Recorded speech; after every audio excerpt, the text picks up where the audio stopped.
Hello students, मेरा नाम सुमित राजपूत है and I am currently second year student in Chennai mathematical institute. और आज के इस इनमो प्रॉब्लम ऑफ द डे के अंदर हम एक IMO 1985 का प्रॉब्लम देखने जा रहे हैं जो कि पिजन होल प्रिंसिपल टॉपिक से रिलेटेड है। सो अगर किसी को इस प्रॉब्लम का सॉल्यूशन बिना हिंट के ट्राई करना है या बिना सॉल्यूशन देके ट्राई करना है तो वीडियो को यहाँ पे पॉज कर सकता है और फिर खुद से इस प्रॉब्लम को ट्राई कर सकता है। अदरवाइज हम देखते हैं कि इस प्रॉब्लम का सॉल्यूशन कैसे होने वाला है। हम पहले इस प्रॉब्लम का सॉल्यूशन डिस्कस करेंगे, फिर हम एक इसका जनरलाइज वर्जन देखेंगे कि वो किस मतलब इसका जनरलाइज वर्जन क्या बोलता है। So given a set m of 1985 distinct positive integers, तो जो यहाँ पे हमें ये नंबर दिया हुआ है 1985, उसका सिर्फ एक ही सेंस है कि जो ये क्वेश्चन था वो 1985 के IMO से था, इसलिए यहाँ पे 1985 दिया हुआ है। सो ये चीज़ है। Given a set m of 1985 distinct positive integers, none of which has a prime divisor greater than 26, prove that m contains at least one subset of four distinct elements whose product is a fourth power of an integer. So हमें क्या दिखाना है कि एक subset ऐसा exist जरूर करेगा m का। तो हमारा m क्या है? तो m की कार्डिनैलिटी कितनी है? कार्डिनैलिटी क्या होता है कि उसके अंदर कितने एलिमेंट्स हैं। m की कार्डिनैलिटी है 1985। ओके, तो m क्या है? जो m है उसके अंदर जितने भी नंबर्स हैं, जब हम उनका प्राइम फैक्टराइजेशन करते हैं तो उसके अंदर जितनी प्राइम्स होते हैं सारे के सारे प्राइम्स 26 से छोटे होते हैं। तो सबसे पहले हम ये देख लेते हैं कि m के अंदर कौन से प्राइम्स आ सकते हैं। तो 2 26 से छोटा है, 3 भी 26 से छोटा है, 5 7 11 13 17 19 एंड 23, ये सारे के सारे प्राइम नंबर्स क्या हैं? ये सारे के सारे प्राइम नंबर्स 26 से छोटे हैं। ओके, तो मेरे PI के अंदर कितने प्राइम्स आ गए? 1 2 3 4 5 6 7 8 9। तो मेरे PI के अंदर टोटल 9 प्राइम्स हैं। सो अब यहाँ पे मैं क्या दिया हुआ है कि जो M है उसके अंदर एक ऐसा सबसेट जरूर एग्जिस्ट करेगा जिस सबसेट के अंदर 4 एलिमेंट्स होंगे और चारों एलिमेंट्स का जो प्रोडक्ट होगा वो एक फोर्थ पावर मतलब x टू द पावर 4 की इक्वल होगा, a into B into C into D. Okay, ऐसे मेरे पास 4 एलिमेंट्स जरूर एग्जिस्ट करेंगे जिनका प्रोडक्ट एक इंटीजर टू दी पावर 4 होने वाला है। तो आइए हम देखते हैं इस प्रॉब्लम को हम कैसे टैकल करने वाले हैं। तो हमने यहाँ पे देख लिया कि जितने भी हमारे प्राइम्स होंगे वो सारे के सारे 26 छोटे हैं, तो मेरे पास ऐसे 9 प्राइम्स एग्जिस्ट करते हैं। तो अब हम क्या करेंगे, हम ये देखेंगे कि दो नंबर का प्रोडक्ट एक स्क्वायर कब होता है, मतलब कि a इंटू बी एक k स्क्वायर कब होता है। ओके, तो यहाँ पे हम देखेंगे कि दो नंबर्स जो कि m के अंदर बिलोंग करते हैं, for all a comma b belonging to belonging to m comma a is not equal to b। तो जो m के एलिमेंट्स हैं वो सारे सारे डिस्टिंक्ट हैं। तो यहाँ पे a इंटू बी हमारा एक परफेक्ट स्क्वायर कब होगा वो हम देखेंगे। तो अगर a मेरा sum p1 to the power k1, p to the power k2, p3 to the power k3, p4 to the power k4, p5 to the power k5 dot dot dot up to p9 to the power k9 का form का होगा। तो अगर b मेरा वो एक permutation होगा p1 up to p9 का ही, मतलब परम्यूटेशन नहीं, वहां पे क्या होगा k1 अप टू k9 की जो वैल्यूज होंगी थोड़ी थोड़ी डिस्टिंक्ट होंगी। बट हमारा a इंटू बी एक परफेक्ट स्क्वायर कब होने वाला है वो देखते हैं। अगर मैं ये देखता हूँ कि p1 to the power let से q1 है, p to the power q2 है, dot dot dot up to p9 to the power q9 है। तो यहाँ पे क्या होगा, अब मेरा अगर मैं a इंटू बी देखूंगा क्या होगा, p1 to the power k1 plus q1 into p2 to the power k2 plus q2 dot dot dot up to p9 to the power k9 into q9। Okay, sorry यहाँ पे plus होने वाला है, ये मेरा इंटू भी होने वाला है। अब अगर यहाँ पे k1 प्लस q1 एक इवन नंबर है, मतलब k1 प्लस सॉरी मैं इसको जनरलाइज लिख देता हूँ, ki plus qi is congruent to 0 modulo 2 होने वाला है। मतलब कि जो ये जितनी भी पावर्स हैं ये सारी की सारी पावर्स इवन होंगी। तो हमारा यहाँ पे जो a इंटू बी होगा वो क्या होने वाला है, एक integer to the power into integer का स्क्वायर होने वाला है। तो यहाँ पे जितनी भी पावर्स है उनका सब सम सेम होने वाला है, सॉरी सम नहीं, वो मॉड्यूलो 2 में 0 हमें रिमाइंडर देंगे, मतलब कि सारी की सारी पावर्स इवन होंगी। तो ये पावर्स इवन कब होंगी? अगर K1 मेरा ऑड है तो इसका मतलब ये है कि जो मेरा Q1 है वो भी ऑड होना चाहिए। अगर मेरा K2, सॉरी K1 ही ले लेते हैं, अगर K1 मेरा इवन है विच इम्प्लाइज दैट जो मेरा Q1 है वो भी मेरा इवन होना चाहिए। ओके, ये मैंने एक चीज यहां से ऑब्जर्व की कि अगर मेरा K1 ऑड है तो मेरा Q1 भी ऑड होना चाहिए, अगर मेरा K1 इवन है तो मेरा Q1 भी इवन होना चाहिए। तो मैं क्या करता हूं, इस इवन ऑड की जगह मैं इसको 0 और 1 से रिप्लेस कर देता हूं। अगर मेरा K इवन है, सॉरी अगर मेरा K ऑड है तो मैं इसको 1 से डिनोट करूंगा, अगर मेरा K1 इवन है तो मैं इसको 0 से डिनोट करूंगा। तो यहाँ पे मेरा A क्या हो जाएगा, अब मेरे P1 से लेके P9 तक तो सारे नंबर्स फिक्स्ड हैं। तो अब मैं क्या करूंगा, मैं कोई भी एक element A which is belonging to M, उसको मैं क्या लिखने वाला हूं, मैं लिखने वाला हूं उसको एक टपल लिखूंगा जिसके अंदर टोटल 9 एलिमेंट्स होंगे, जो कि 0 और मतलब बाइनरी में होगा कुल मिला के वो। तो वो क्या हो जाएगा, अगर मेरा पहला P1 की पावर के सॉरी K1 अगर मेरा इवन है तो वो 0 हो जाएगा, अगर वो ऑड है तो 1 हो जाएगा, अगर K2 मेरा इवन है तो 0 हो जाएगा, अगर ऑड है तो 1 हो जाएगा। ऐसे करते करते मेरा एक टपल बनेगा जिसके अंदर टोटल 9 डिजिट्स होंगी। ओके, तो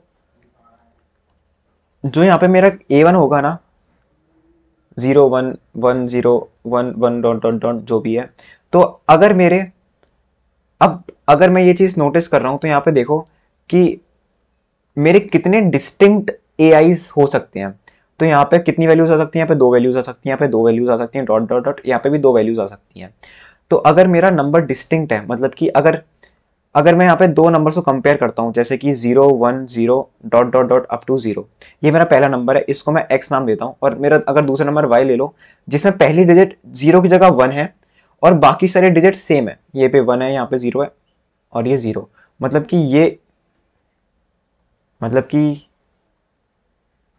यहां से लेके यहां तक सेम है, बट डिस्टिंक्ट क्या चीज है, डिस्टिंक्ट मेरा पहला इंटीजर है सिर्फ। ओके, तो अगर ये वैल्यूज अगर डिस्टिंक्ट है मेरी, तो यहाँ पे जो x है वो y के इक्वल नहीं होने वाला है। अगर सारे नंबर इक्वल हैं, मतलब अगर ये यहाँ पे अगर मेरा 0 होता 1 की जगह, यहाँ पे भी अगर 0 होता, तो फिर भी गारंटी नहीं है कि जो मेरा x है वो y को इक्वल होने वाला है या नहीं होने वाला है। तो हम वो भी केस डिस्कस करेंगे जब ये सारे नंबर्स इक्वल होंगे तब क्या होगा। अब अगर यहाँ पे 0 यहाँ पे 1 है तो क्या होगा कि x is equal to x not equal to y, ये तो चीज है।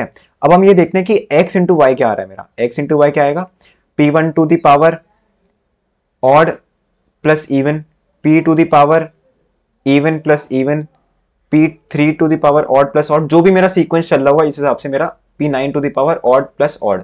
अब आप ये देखो कि जो मेरा x इंटू वाई है वो क्या हो रहा है, P1 to the power 1 into P to the power 0, P3 to the power 0 dot dot dot up to P9 to the power 0। मतलब ये हो रहा है कि मेरा अगर मेरा AI अगर मतलब जो मेरा ये PI है, मतलब इसको मैं अगर PI डिनोट करूं, जो मेरा P1 है अगर वो 0 है, P1 की वैल्यूज क्या क्या है मेरे पास, P1 की वैल्यूज 0 या 1 हो सकती हैं, जो ये P1 है, और ये मेरा Q1 ले लो, अगर मेरा Q1 is equal to P1 हो रहा है विच इंप्लाइज दैट कि सॉरी इसको मैं A1 लिखता हूं। Okay, A1 is equal to Q1 हो रहा है, तो यहाँ पे क्या हो रहा है कि जो P1 की पावर Q1 प्लस A1 हो रहा है वो क्या हो रहा है कि वो जो पावर है वो इवन हो जा रही है। इवन हो रही है इसका मतलब क्या है कि वो एक परफेक्ट स्क्वायर बन सकता है। तो अगर मेरा, अब आप यहां पे ये देखो कि अगर मेरे सारे AI is equal to QI हो गए, तो यहां से मेरे पास क्या आएगा कि जो मेरा PI to the power QI plus AI है वो क्या हो रहा है, PI to the power 0 that is x square. 0 कब आ रहा है कि जब एक इंटीजर की पावर एक परफेक्ट वो इवन है, तब क्या हो रहा है कि वो 0 लिख रहा हूं मैं ऊपर, तो यहाँ पे क्या रहा है कि एक x टू दी पावर 2 आ रही है, मतलब कि एक इंटीजर टू दी पावर 2। इसका मतलब क्या है कि जब ये सारे के सारे नंबर सेम होंगे तब x इंटू वाई क्या हो रहा है, एक परफेक्ट स्क्वायर बन जा रहा है। ओके, तो अब यहाँ पे ये देखो कि अगर मेरा ये 1 है और यहाँ पे अगर 1 होता तो ये क्या होता, अब इन दोनों का डिफरेंस क्या होगा, इन दोनों का डिफरेंस एक परफेक्ट स्क्वायर आ रहा होगा हमेशा। क्यों, ये अगर यहाँ पे ये 1 है तो ये क्या होगा 2 के 1 + 1 होगा, और ये पहला नंबर है मेरा, ये मेरा दूसरा नंबर है। तो अगर यहाँ पे 1 है तो ये क्या आ रहा होगा मेरा 2k2 + 1 आ रहा होगा। अब इन दोनों को ऐड करूँगा तो क्या आएगा 2 × k1 + k2 + 2। तो इसका मतलब क्या है कि अगर यहाँ पे 1 है और यहाँ पे भी 1 है, तो जब उन दोनों को मैं ऐड कर रहा हूँ तो एक इवन नंबर आ रहा है मेरे पास। तो यहाँ पे अगर मेरा x × y कर रहा हूँ और ये सारे के सारे नंबर टपल में इक्वल हैं, तो वहां से मेरे पास क्या आ रहा है कि अब फिर उसके बाद मेरे पास क्या आ रहा है कि जो x × y होने वाला है वो एक परफेक्ट स्क्वायर होने वाला है, एक इंटीजर का स्क्वायर होने वाला है।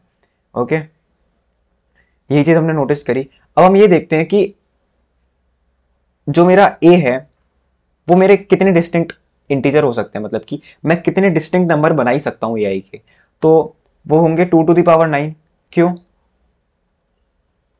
क्योंकि जो ये सीक्वेंस होता है 0 और 1 का, वो टोटल मेरे मेरे पास to the power sorry n length 2⁻n tuples देता है, जहां पे जो डिजिट्स हैं इस टपल के अंदर वो n हो।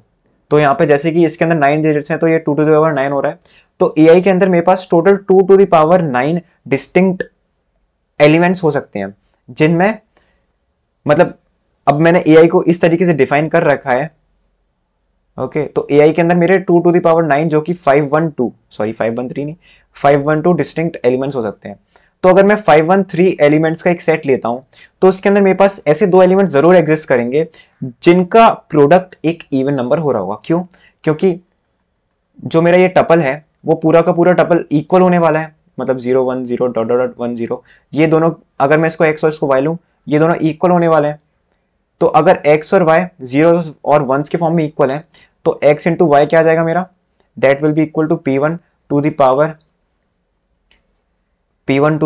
0 p to the power 0 dot dot dot up to p9 to the power 0, which implies that x × y is a perfect square.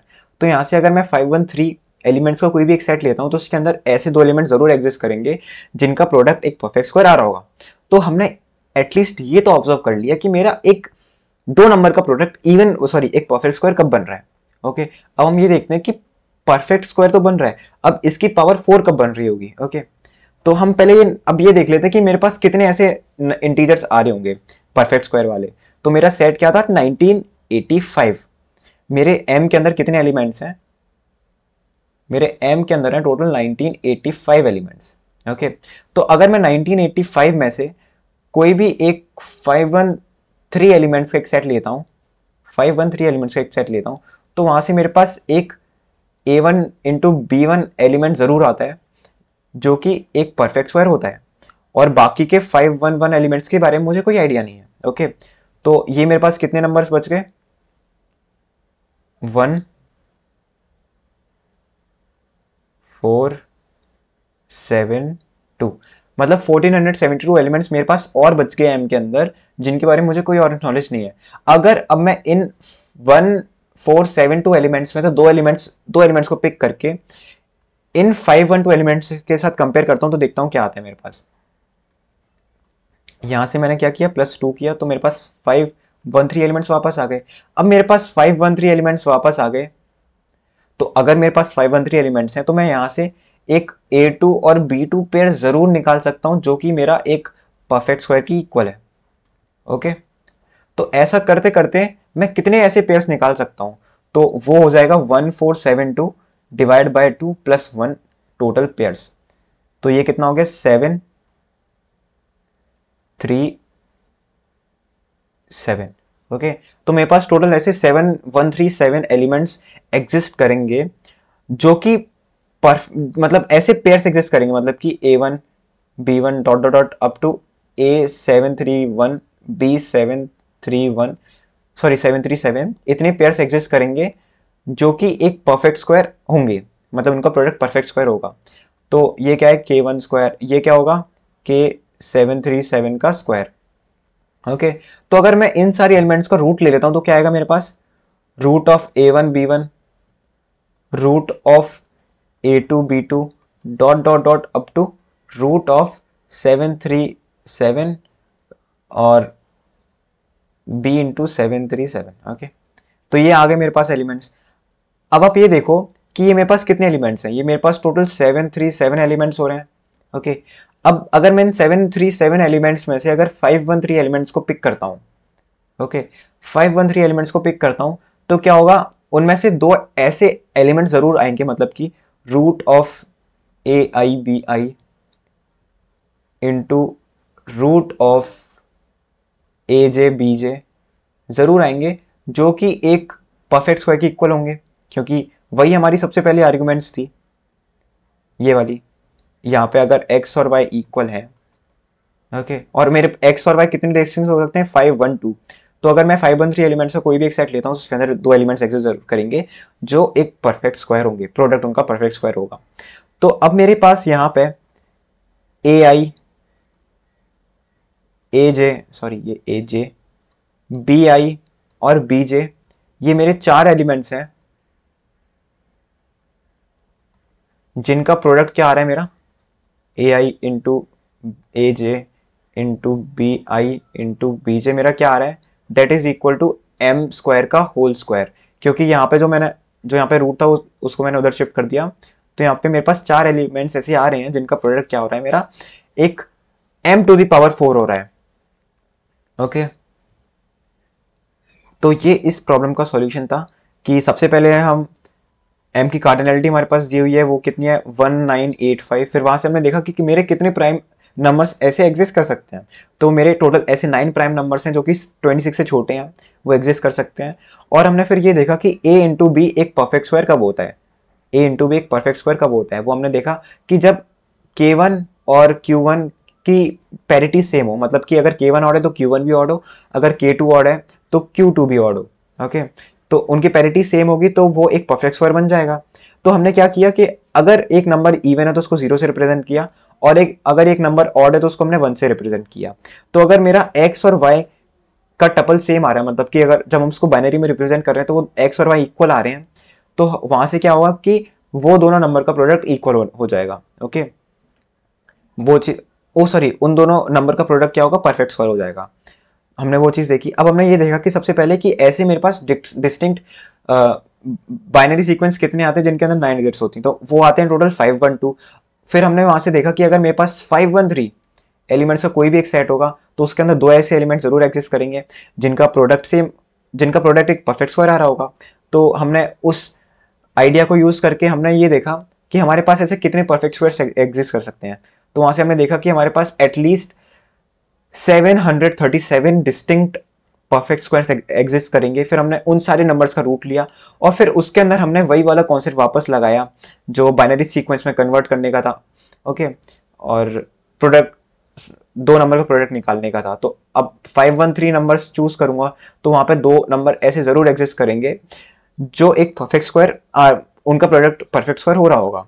तो यहाँ पे ए आई इंटू बी आई का root into a j into b j का root क्या आ रहा होगा, m square आ रहा होगा। तो यहाँ से क्या आया, a i into a j into b i into b j का प्रोडक्ट आ रहा होगा एम स्क्वायर का होल स्क्वायर, तो that is equal to m to the power 4। Okay, so ये इस प्रॉब्लम का सॉल्यूशन था, और इस प्रॉब्लम का हम एक जनरलाइज वर्जन देखेंगे। तो ये है वो, the same argument can be use to prove the following general result if the prime divisors of elements in M are among the prime numbers 1। मतलब उसके अंदर हमें अगर m n प्राइम नंबर्स दिए हुए हैं, n प्राइम नंबर्स दिए हुए हैं, तो हमारा जो जो a होगा वो उसके अंदर कितनी डिजिट्स होंगी, उसके अंदर टोटल n डिजिट्स होंगी। तो मेरे ऐसे कितने डिस्टिंक्ट a एग्जिस्ट कर सकते हैं, वो होंगे 2 to the power n। Okay, and m has at least 3 into 2 to the power n plus 1 elements, then it contains a subset of 4 elements whose product is a fourth power। तो जो बाकी की ये चीज़ यहाँ पे लिखी हुई है वो आप खुद से ट्राई कर सकते हैं। So that's it for this video, and please subscribe to Vedantu olympiad school for more upcoming videos, and thank you.